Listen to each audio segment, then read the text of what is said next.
Hi, I'm Jodie from How It Works magazine, and today I'm joined by our resident space expert, Gemma Lavender, who's going to tell us all about the recent trip to Pluto, which is the first time we've ever been there. So can you tell us a bit more about what we've discovered?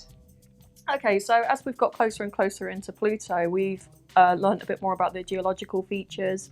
For example, we've seen cliffs, craters, dark spots, and we've also found out that Pluto is just that touch more redder than we actually expected. But that's not the only thing. I mean, we've discovered that Pluto's atmosphere is actually a lot thinner than we originally thought.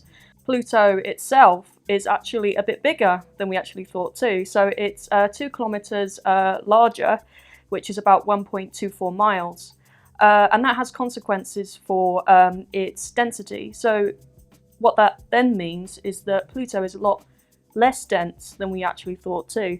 It's actually comprised much more of ice, but it really is the king of the Kuiper belt, and it's the biggest object past the orbit of Neptune.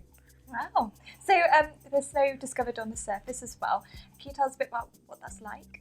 Okay, so it's not like the snow you expect on Earth. So as you know, the snow on Earth is actually made of water, but on Pluto it's actually made of nitrogen.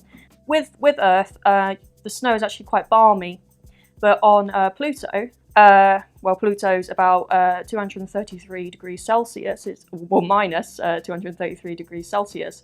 It's very, very cold. So what that means is that the ice, you wouldn't actually be able to skate on it or ski on it, because it would just be like trying to snowboard on sand.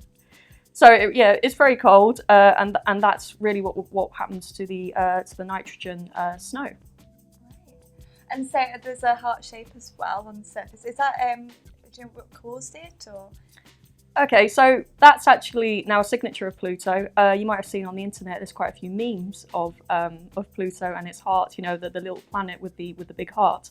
That's actually made of nitrogen ice as well. And when New Horizons actually started taking these pictures, there's actually recently been a bit of snowfall, which is why it appeared so bright. But yeah, it's actually made of nitrogen. That's really interesting. Thank you so much for your time, Gemma.